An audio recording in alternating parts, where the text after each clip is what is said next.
In 1977, a 20-year-old woman set out on the road, expecting nothing more than a short, ordinary hitchhike to a friend's home. It was a decision countless young travelers made in that era, a simple request for a ride on a familiar highway.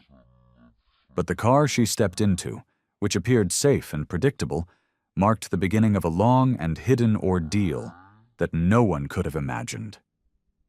What looked like a brief lift from strangers became the opening chapter of a 7-year nightmare carefully concealed behind the walls of an ordinary home. In the highways stretching across Northern California felt wide, open, and familiar to young travelers. People moved from town to town with little hesitation, and hitchhiking, though never entirely without risk, was woven into the culture of the period. Among those who had become accustomed to reading the road and judging a vehicle within a heartbeat was a 20-year-old woman named Colleen, a quiet, independent soul who had already crossed long distances on her own, more times than most people twice her age.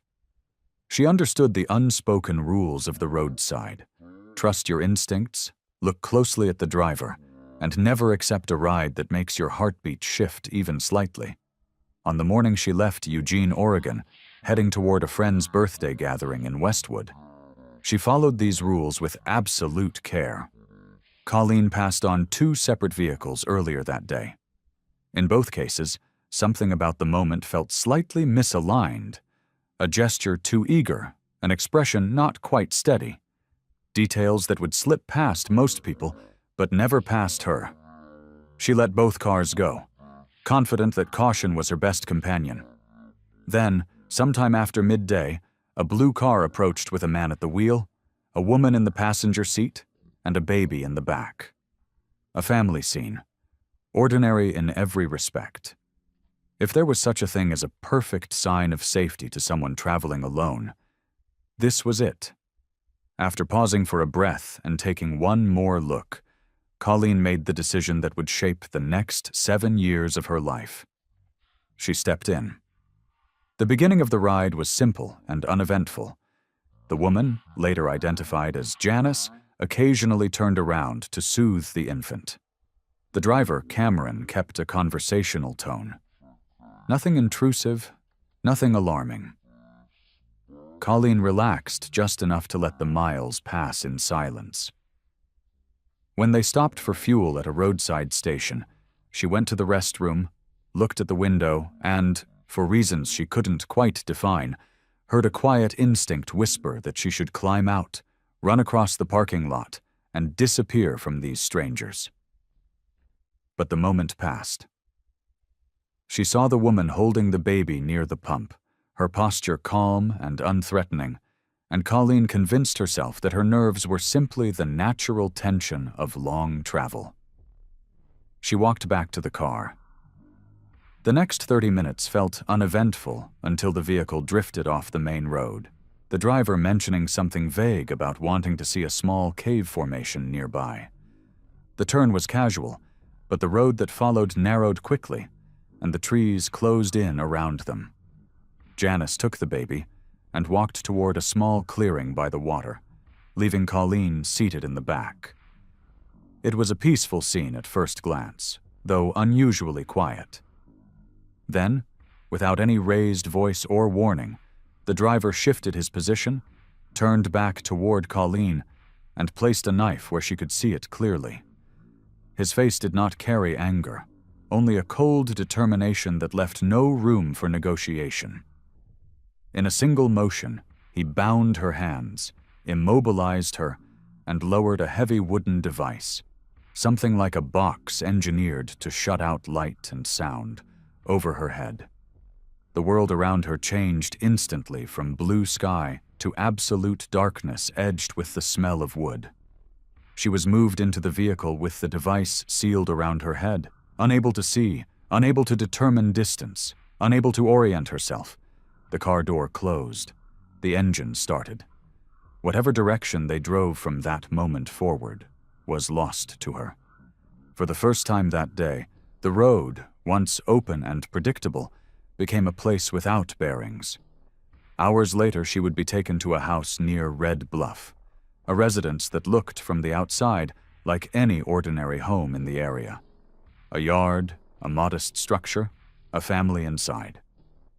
No neighbor watching from a window would have suspected that a person had been brought there against her will. And for Colleen, whose senses were limited by the box that surrounded her face, the first impression of that home came not through sight, but through weight, gravity, and the sound of a door closing behind her. She had no way of knowing where she was, how far she had been taken, or what would happen next. Inside that house, the first hours were defined by restraint, threats of physical harm, and strict control over her movements.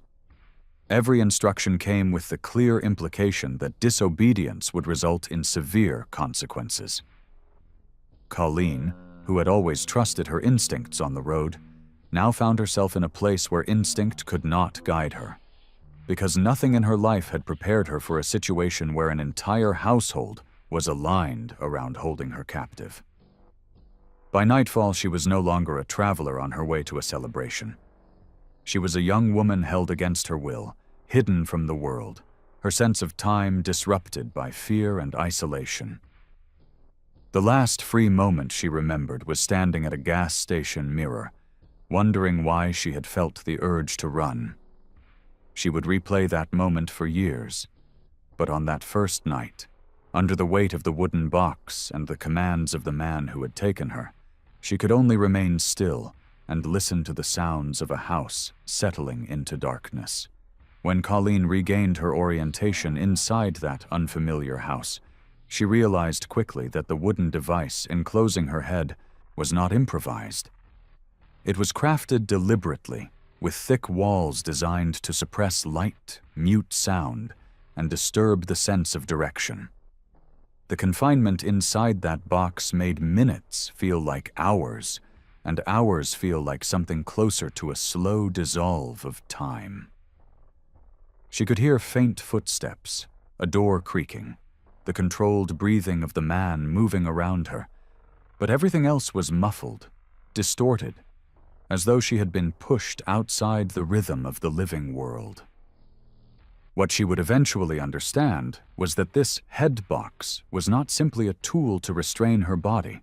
It was a method to disorient her mind, to make her uncertain of her surroundings, and to weaken the natural instinct to resist. Her hands were bound in a way that limited circulation and forced her posture into stillness. The man who had taken her spoke in short, clipped commands, almost never raising his voice, as though control did not need volume. His wife moved through the background with quiet familiarity, preparing the infant, adjusting household things, showing no shock at the presence of a frightened young woman forced into submission. It was this lack of reaction, this unsettling calmness, that signaled to Colleen that what was happening to her was not a momentary impulse or a sudden outburst. It was something the household had been prepared to carry out. Her first night inside the house was defined by a sequence of physical coercion meant to break down any remaining resolve. She was lifted, pushed, held in positions that strained muscle and bruised skin, always under the threat of further harm if she made the slightest move without instruction. The room was cool, the floor hard, and the air thick with the smell of dust and old wood. She could not see her captors, but she could feel the force of every gesture, every tightened grip, every shift of weight. The darkness inside the box amplified every sensation, and Colleen, who had always relied on her ability to observe, was now forced to navigate her reality through touch and sound alone. At some point during those early hours, the household lights dimmed, the ambient noise settled, and the silence deepened. She remained in a state of restrained immobility while the man and his wife moved freely around the house, speaking to each other in tones too low to decipher. She could make out the occasional thud of footsteps, the faint cry of the baby, the closing of drawers, and the whisper of whispered conversations. But every detail reached her through layers of wood and darkness. Her world had been reduced to a small, air-restricted chamber, a sensory vacuum meticulously designed to remove her sense of agency. Eventually, she was lowered into a confined wooden structure, a kind of box or crate with barely enough room to shift her shoulders. The edges pressed against her ribs, her elbows, her knees, creating a feeling of being swallowed by the home itself. The small slits for air were inadequate, making each breath slow and heavy. But she remained quiet, knowing instinctively that panic would only worsen her condition. The man sealed the box with practiced movements, as though this was not the first time such a device had been used inside the house.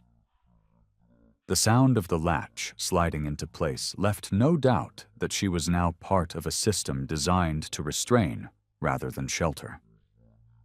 Inside that cramped space, Colleen discovered the first layer of psychological control: the removal of time. Without light, without sound, without any sense of the days passing, her mind drifted in and out of awareness. She could not tell whether minutes had slipped by, or if she had drifted for hours. The only markers were scattered noises, the creaking of bed springs, the steady tick of a distant clock, the low hum of appliances, the faint voice of Janice comforting the baby. Not enough information to form judgment, but enough to remind her that life continued beyond her small wooden boundary while she remained frozen in place. Over the next several days, the routine solidified. Sometimes Colleen was taken out for brief periods to be fed or to be repositioned, each movement accompanied by threats of what would happen if she resisted. The man made it clear that absolute submission would lead to less physical harm, and disobedience would invite punishments she could not withstand. His wife, though less physically involved, contributed to the psychological control by maintaining an atmosphere of normalcy. She moved around the home with practiced indifference, showing neither sympathy nor hostility, but rather an unsettling neutrality that made it impossible for Colleen to identify any hope of intervention. During the first week, Colleen learned to anticipate the man's footsteps, to recognize the subtle distinctions between his movements and those of the woman, and to remain motionless whenever he came near. The box became both a prison and a refuge, the only place where she could be certain of what was expected of her, as strange as that might seem. Outside the box awaited a world governed entirely by the man's demands and unpredictable decisions. Inside, at least, the rules were clear: stay silent, stay still, and survive. What Colleen could not know in those early days was that the box would become her primary environment for years, and that the man who held her captive had long planned for a scenario in which a person could be kept hidden without drawing attention from neighbors or authorities. He had prepared these devices: headbox, restraint, confinement space, not for chaos but for control, building a system designed to break down any sense of independence. And as the days turned into weeks, Colleen's mind began to adjust in ways that someone on the outside might not understand. Extreme isolation reshapes the thoughts. Constant threat reshapes the instincts. Lack of freedom reshapes the will. The first stage of confinement had done what it was intended to do. It had silenced her world, narrowed her senses, and placed her completely under the dominion of a household that operated by its own rules. And outside the walls of that home, the roads remained open, vehicles continued to pass, and strangers went about their lives unaware that a young woman had disappeared into a place where sound, light, and freedom could no longer reach her. As weeks turned into months, the methods used to restrain Colleen shifted from purely physical control to something more intricate and enduring. Physical confinement had weakened her body, but the man holding her captive understood that long-term obedience required something deeper: belief. Not belief in him, but belief in consequences so overwhelming that her mind could not imagine defying them. It was during this period that he introduced the concept that would become the central pillar of her captivity, a fabricated entity he referred to as the company. According to him, this was a powerful, unseen network that monitored her movements, tracked her thoughts, and punished any attempt to escape with severe and immediate retaliation. The idea was delivered not with shouting or dramatic gestures, but with a steady tone, as though he were informing her of an established truth rather than manufacturing a lie.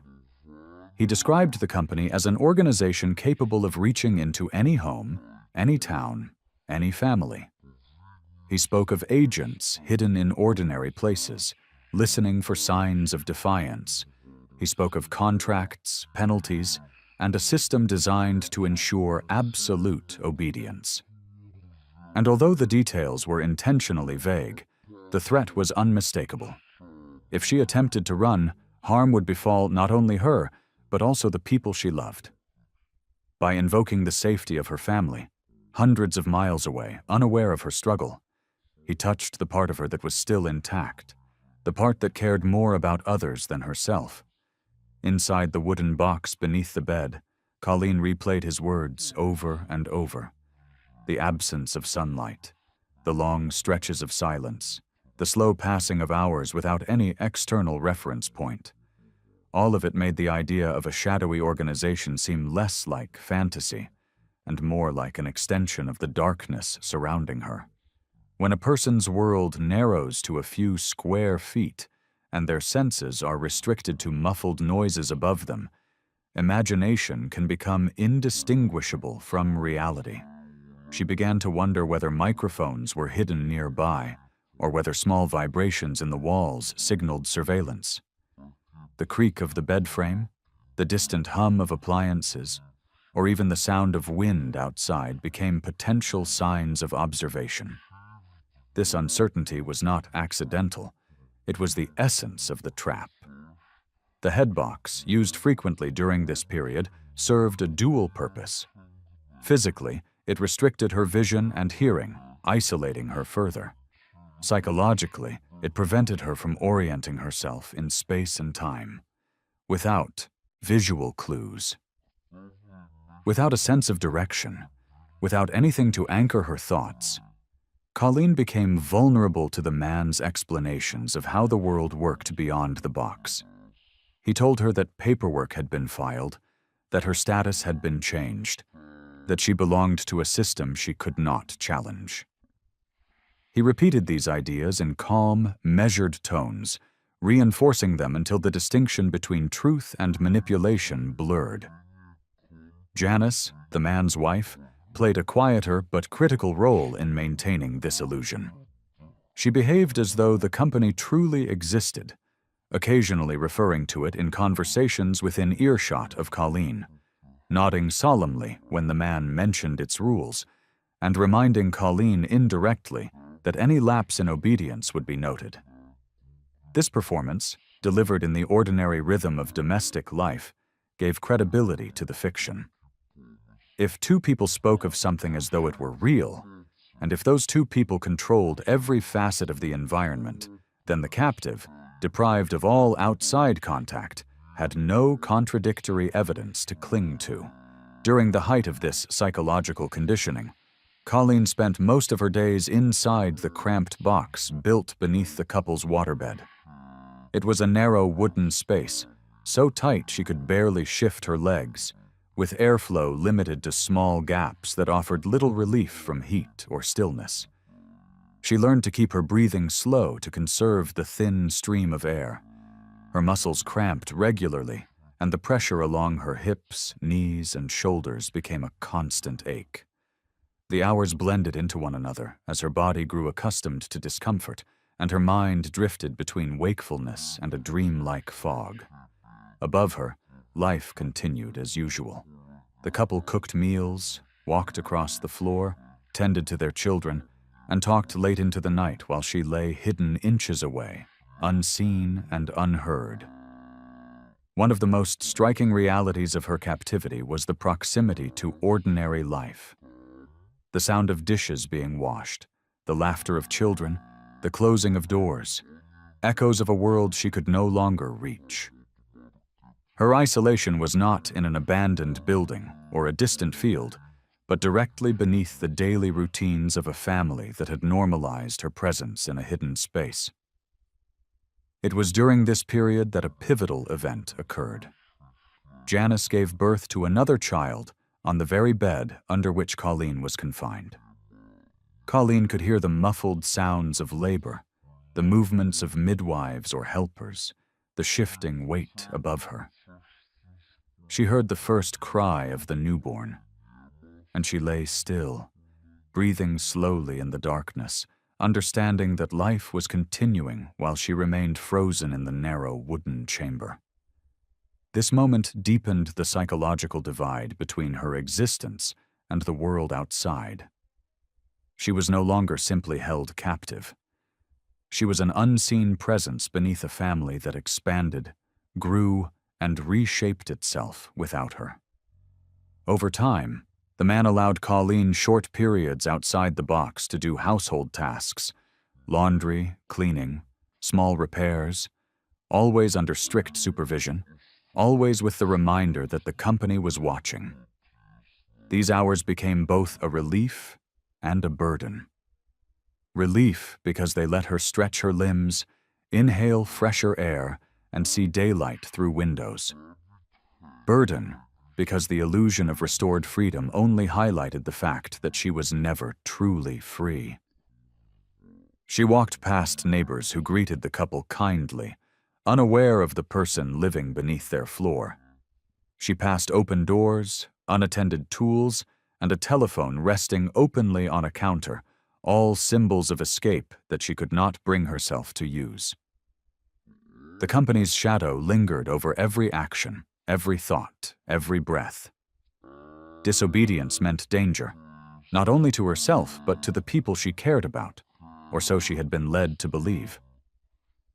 Years later, experts would study her case to understand how a person could be held for so long without chains or locked doors. The answer was found here, in this period where physical confinement merged seamlessly with psychological domination, creating a cage stronger than metal. By convincing her that unseen forces controlled her fate, her captor ensured that even when doors were unlocked and neighbors were nearby, the idea of escape felt impossible. As the years passed, the patterns inside the Hooker home shifted in ways that might seem illogical to anyone observing from the outside, but made perfect sense within the psychological world that had been constructed around Colleen. After long stretches of confinement, the man began granting her small privileges, each one presented as a reward for obedience, and each one reaffirming his claim that the company monitored her closely. What looked like leniency was, in truth, another layer of the control system, testing the boundaries of her fear, confirming that the invisible rules he had taught her had taken hold deep enough to shape her behavior even when no restraints were present. Some mornings she was allowed to step outside briefly, usually to perform simple chores or tend to the yard. The first time she felt sunlight on her skin after months hidden in darkness, the sensation felt both familiar and foreign, as though she were visiting a world she recognized but no longer belonged to. The air moved freely, carrying the scent of pine trees and distant fields. Yet she stood rigid, her posture cautious, her eyes trained towards the house. Even with nobody watching, she acted as though unseen eyes followed her every movement. Her captor had achieved what he intended. She policed herself. Neighbors occasionally saw her from across the yard. They noticed a young woman hanging laundry or raking leaves, quiet but polite, dressed simply, moving with a careful, almost hesitant grace.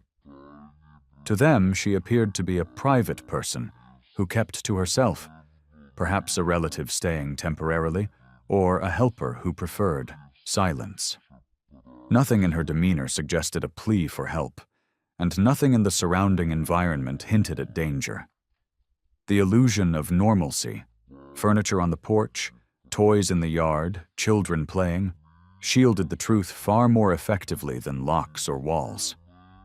At times, Colleen was even allowed to jog along the road, always with the instruction to return quickly, always with the reminder that the company tracked her. During these runs, she passed houses with warm lights in the windows, heard dogs bark behind fences, and watched cars drive by at ordinary speed. Freedom was physically present, but psychologically unreachable. Every step took her farther from the house, yet no closer to escape, because her mind carried the barrier that her captor had built within her. She believed that the slightest deviation from the rules would bring harm to her family, and that belief, implanted, reinforced, and repeated, overpowered every instinct for liberation. The most striking proof of how deeply the control had taken root came in the summer of 1981, when Colleen was granted permission to visit her own family in Oregon. It was, by any rational standard, the perfect opportunity to break free. She traveled without chains, without guards, without threats spoken aloud. Her captor insisted that she behave normally, reminding her that the company would be monitoring her and would intervene swiftly if she spoke about her situation. He explained that the visit itself was a test of her loyalty, a mark of trust that could either improve her standing or trigger consequences she would not want to imagine. Colleen stepped off the bus and walked into the arms of her family, who had not seen her in years. They noticed changes immediately: her thin frame, her homemade clothing, her careful posture, but they interpreted these details through the lens of what little they knew. They feared she might have fallen into a strict religious community or an unconventional lifestyle, and they chose not to overwhelm her with questions. She spoke softly, measured her words, and kept her emotions tightly contained. Inside her mind, the fear of endangering them overshadowed the joy of being home. Her parents watched her closely, seeing a daughter who seemed both present and distant at the same time. They asked gentle questions about her life, but she offered vague replies, always mindful of the imaginary agents she believed were listening. The few family photographs taken during that visit show Colleen smiling, standing beside the man who had brought her there. To an outside observer, the picture looks harmless: two young adults smiling politely. To those who understood the context years later, the photograph became one of the most haunting pieces of evidence of psychological captivity ever documented. A moment where the door to freedom stood fully open while the captive remained too afraid to walk through. The day after seeing her family, she returned, voluntarily, with the man who had taken her. The bus ride back to California was quiet, heavy with unspoken tension. She had passed countless opportunities: public restrooms, bus stations, crowds of strangers. Yet every step back toward the hooker home was guided by the belief that the company would retaliate if she attempted to speak or flee. Her captor praised her obedience, reinforcing her sense that she had done the right thing by following the invisible rules. But shortly after that visit, he began to fear that he had allowed her too much freedom. His reaction was not to tighten the psychological rules, but to intensify the physical confinement. Once again, she was placed inside the wooden box beneath the waterbed, this time for extended stretches that lasted not days or weeks, but years. She spent nearly 23 hours a day in a space no larger than a small coffin. Her food was limited, her movements restricted to inches, and her world reduced to the sound of footsteps above her and the dim trickle of air through narrow vents. She handled basic needs within the box, using a pan she shifted with her feet, a process that demanded both precision and silence. Outside the box, the man's children grew older, noticing little beyond what they were told, that the young woman they had once seen had gone home. To them, life carried on with the routine of school, meals, and bedtime stories, unaware that beneath their sleeping bodies, Another human being existed in nearly complete stillness. The years inside the box eroded the natural rhythms of Colleen's mind. She learned to breathe slowly to conserve air, to adjust her hips and shoulders to avoid numbness, and to enter long periods of semi-sleep where the mind floats but never fully rests. Her sense of time fractured. The distinction between day and night became irrelevant. In this state of suspended existence, the company's shadow grew even larger in her imagination. If she could not tell whether 1 hour had passed or 10, how could she trust her own judgment about escape? Every choice she made carried the weight of uncertainty, and uncertainty became its own form of restraint. On rare evenings, she was taken out of the box for limited chores, allowed to warm her limbs and stretch her back. These short reprieves only reminded her of what she lacked, not what she had. She felt air on her face, saw faint movements through half-open curtains, heard distant laughter from other houses. But every reminder of the outside world came paired with the pressure to return obediently to her hidden space. For anyone reading the case years later, the most incomprehensible aspect was how a person could experience open doors, public spaces, family reunions, and multiple unsupervised moments, yet remain trapped. But the answer, simple and devastating, lies in the reality of psychological captivity. Once fear has been planted and tended with consistency, it can grow roots stronger than any chain. Colleen remained captive not because she lacked intelligence or opportunity, but because every piece of her environment, every message from her captor, and every hour spent in darkness reinforced the belief that escape was impossible. By the early months of 1984, the household that had once operated with rigid unity began to show signs of strain. For years, the man had maintained complete authority, weaving fear into every corner of the home, dictating not only Colleen's existence, but also the tone and direction of his marriage. Yet control that seems absolute can shift unexpectedly when the elements supporting it begin to erode. In this case, the first cracks appeared not through Colleen's actions, but through subtle changes in Janice, the woman who had remained a silent participant in the years of captivity.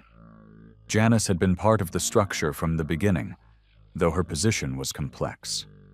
She lived in the same house, raised children, and cooperated with the rules her husband enforced, often out of fear, often out of habit, and sometimes out of a desperate desire to maintain whatever stability she believed she still possessed. She had endured her own form of coercion before Colleen ever entered the picture, and the patterns of compliance had taken root long before she became aware of the consequences of enabling them. But over time, the weight of the shared secret, the pressure of maintaining a fabricated world of fear, and the emotional strain of living under the man's increasingly unpredictable demands began to shift something within her. The turning point arrived quietly. It did not begin with confrontation or rage, but with a slow, internal unraveling. The man had started speaking more openly about expanding his system of control inside the household. He hinted at a desire to integrate Colleen more fully into the family structure, describing future roles that unsettled Janice on a level she had not allowed herself to acknowledge before. She saw possibilities emerging that threatened whatever fragile position she still held in the man's life. For years, she had accepted his dominance, but the idea of Colleen becoming an increasingly central part of the household unsettled her deeply. During this period, Janice began observing Colleen with a new perspective. She saw a young woman who followed instructions not out of loyalty or willingness, but out of fear that had been carefully implanted. She saw a woman whose life had been reduced to strict chore cycles, quiet compliance, and confined spaces. She saw, perhaps for the first time, the full extent of what her husband had created. A system of control that had consumed not only Colleen's life, but her own. She also saw the religious teachings she still valued diverging sharply from the reality inside her home. the moral dissonance between her beliefs and her actions became too large to suppress. The man spoke of authority. Her conscience spoke of accountability. The conflict grew each day, widening the cracks in her willingness to cooperate. One evening, after the children had gone to sleep and the house fell into its familiar stillness, Janice approached Colleen with something unprecedented: honesty. Her voice was strained, her hands trembling slightly, but her words were direct. She told Colleen that parts of the world she feared, specifically the shadowy organization known as the Company, did not exist. She admitted that the system of surveillance, punishment, and invisible watchers had been an invention. The man had created it to ensure loyalty without needing constant supervision. Janice explained that he controlled more through suggestion than through force, and that the threat against Colleen's family was not rooted in any outside network, but solely in his own words. The revelation changed the atmosphere instantly, as though a heavy curtain had been lifted. To Colleen, who had lived under the weight of this fictional power for so long, the confession felt at once liberating and destabilizing. It removed the central fear that had governed her choices, yet it also shattered the structure she had relied on to make sense of her captivity. It was difficult to absorb the idea that the danger looming over her family had been nothing more than a tactic of psychological manipulation. Relief and disbelief collided within her, each fighting for dominance. Janice, deeply conflicted, maintained that while the Company itself was not real, her husband's capacity for harm was very real. She urged Colleen to leave, but warned her to do so quietly, without provoking the man's temper. She went so far as to hand her a few dollars and direct her toward the nearest bus station. For the first time in 7 years, a path, uncertain, narrow, but undeniably open, stood in front of Colleen. The next morning, Colleen gathered the little she had and walked out of the house in silence. No restraints, no threats at her back, only the memory of the pressure that had held her frozen in place for years. The air outside felt strange, at once familiar and foreign. Her legs trembled as she walked along the roadside, adjusting to the simple act of moving freely. At the bus station, she hesitated briefly before picking up the phone. She dialed the man's number, not to return, but to tell him she was leaving. His reaction was unexpected. He cried. The sound on the other end of the line was not anger or violence, but a kind of broken desperation that revealed the collapse of the control he had believed to be unshakable. Colleen hung up the phone, stepped onto the bus, and began her journey home. In the months that followed, she did not immediately contact authorities. This decision, puzzling to outsiders, was shaped by the lingering threads of psychological conditioning and by her attempt to honor Janice's request to give the man a chance to change. She lived quietly, reclaiming her life piece by piece, untangling fear from reality. But Janice's transformation continued. Unable to reconcile her conscience with the years of silence, she went to the police with a full confession, detailing the confinement, the threats, the psychological manipulation, and the years Colleen had been kept hidden under their bed. She also revealed information about another young woman believed to have disappeared years earlier, providing investigators with leads they had never had before. With Janice's testimony, law enforcement finally had the key they needed to unlock the entire case. The illusion that had controlled Colleen for 7 years was broken, and the man who once believed he could construct a world that no one could penetrate was now exposed to the real systems of accountability he could no longer manipulate. When Janice stepped into the police station in the summer of 1984, she carried with her not only the weight of 7 silent years, but also the key that investigators had been missing from the moment Colleen vanished. Her confession did not come in a rush, but in a slow and deliberate recounting of events. as though she were finally letting oxygen reach a place that had been sealed shut for too long. She spoke of confinement, of boxes built beneath their bed, of a household that operated under rules shaped by fear, and of the elaborate story her husband had crafted to keep Colleen bound psychologically long after any physical restraints had been removed. Officers listened carefully, documenting every detail, aware that they were hearing something extraordinary, an account of captivity hidden not in a distant wilderness or a locked basement, but within the daily rhythms of a family home. The first task for investigators was to determine whether Janice's confession aligned with verifiable facts. A team was sent to the residence she shared with her husband. They approached cautiously, uncertain of the man's state of mind, uncertain of what they might find inside. The house from the outside looked ordinary enough. Weathered siding, children's toys scattered in the yard, curtains drawn in a familiar domestic pattern. But the interior told a different story. Behind doors and beneath beds, investigators found physical structures that matched Janice's descriptions.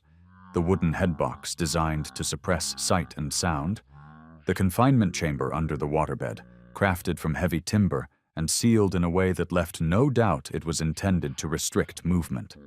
Ropes, restraints, and other evidence consistent with prolonged control. Everything Janice had described was there, carefully hidden but unmistakably deliberate. Those discoveries formed the backbone of the case, offering tangible proof that a young woman had been held against her will in a setting most people would never suspect. As law enforcement reviewed the evidence, they also contacted Colleen, who had been rebuilding her life quietly.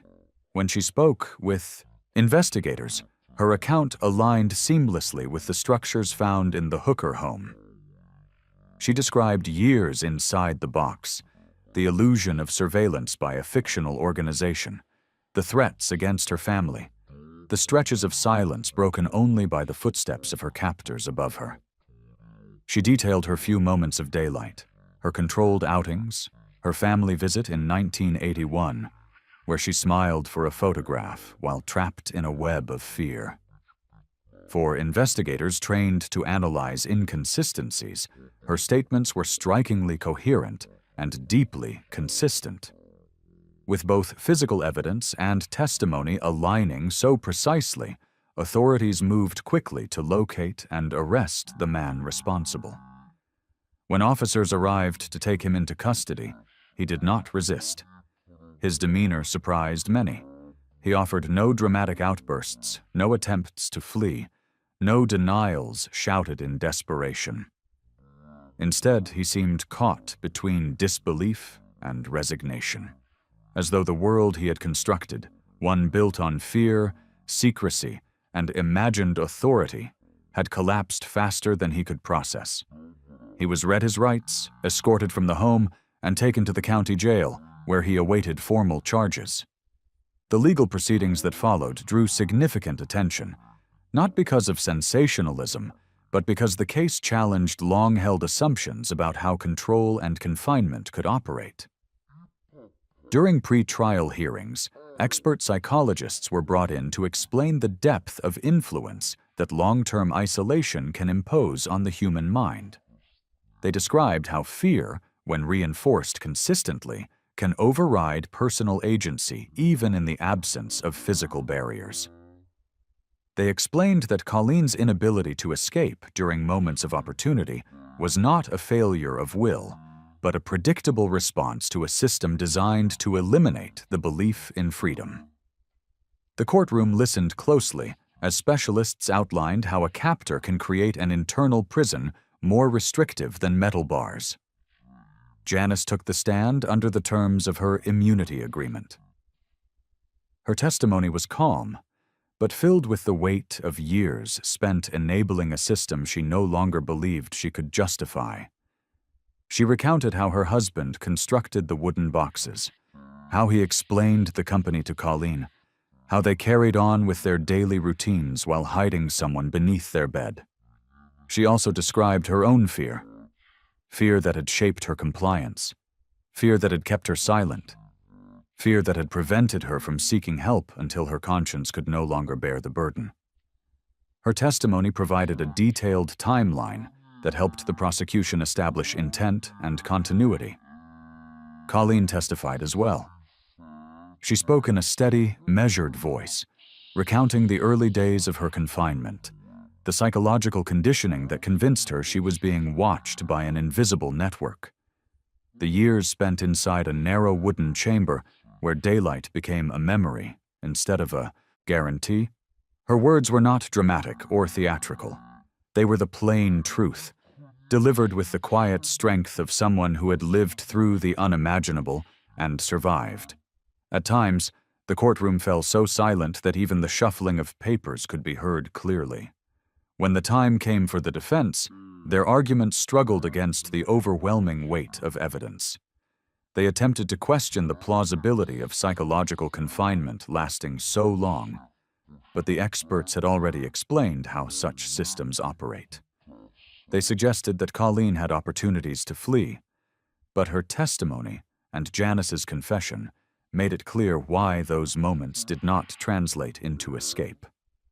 They attempted to portray the situation as misunderstood or exaggerated, but the physical structures in the home, meticulously crafted and undeniably used, stood as silent but decisive witnesses. In the end, the jury deliberated for far less time than many expected. The verdict was straightforward: guilty on charges that reflected years of coercion, confinement, threats, and harm. The sentence totaled more than 100 years, an acknowledgement not only of the duration of the crime, but of the profound impact it had on Colleen's life. The judge spoke plainly, emphasizing that the court recognized the extraordinary resilience required for her to survive and testify. He noted that the structures built by the defendant revealed planning, intent, and a prolonged pattern of control that could not be dismissed or minimized. Years later, discussions about parole would surface due to changes in state policy.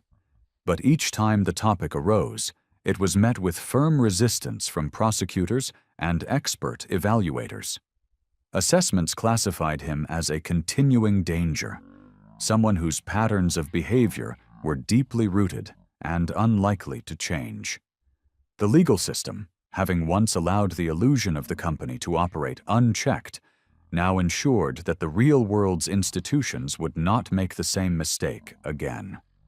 With the verdict delivered, and the man taken away to begin a sentence that all but guaranteed he would never freely walk the streets again, the long journey from silence to justice reached its decisive moment.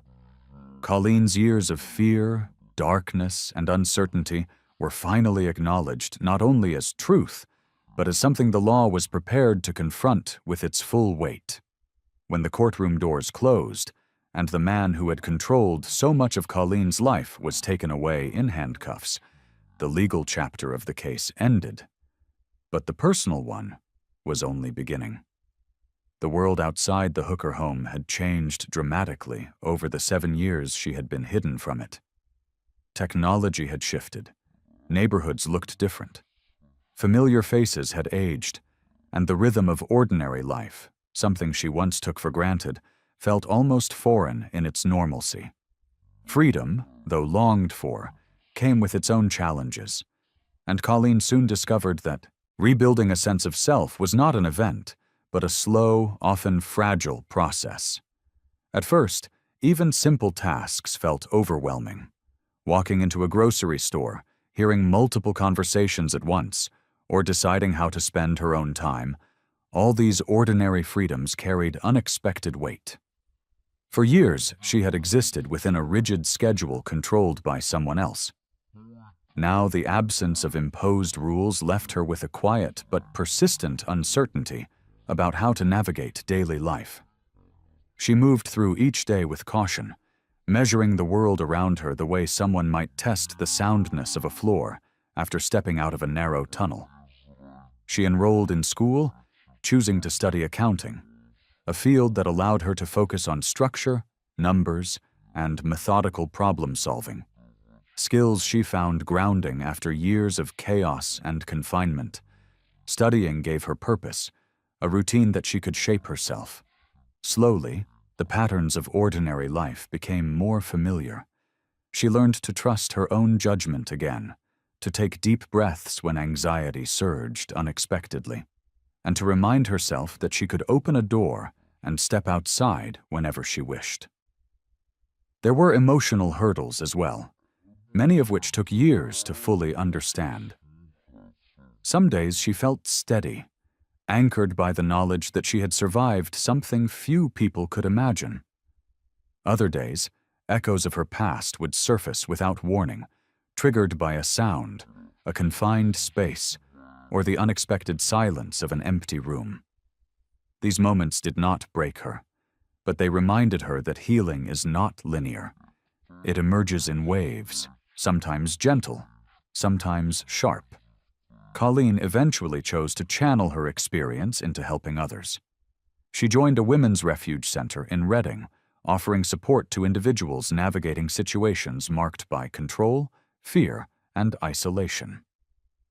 She understood the importance of having someone who listens without judgment, someone who knows that control can take many forms, and that leaving a harmful environment is often far more complex than it appears from the outside. Her presence there was quiet but profound. She did not dramatize her past, nor present herself as a symbol of survival. She simply offered steady, calm support drawn from lived experience. Her personal life carried its own challenges. She attempted to build relationships and create a family, but the residue of her years in captivity sometimes made emotional closeness difficult. She experienced a few marriages that did not last, each one revealing new layers of healing that still needed time. One of her children struggled with the weight of family history and the complexities of navigating life with a parent who had endured severe trauma. These struggles were real, but they were markers of a life fully lived, one that did not end in captivity but continued forward, imperfect yet meaningful. Janice, who had once stood silently beside the man who controlled both of their lives, also sought her own path to repair the damage of the past. After testifying against her husband and receiving immunity, she changed her name and pursued work in the field of mental health. She hoped, in her own way, to confront the shadows of her past by helping others find clarity and stability. Her transformation did not erase her role in the years of confinement, nor did it erase the moral conflict she carried, but it represented an attempt to step out from under the weight of her husband's influence. As for the man who had orchestrated the years of control, his fate was sealed within the walls of the justice system.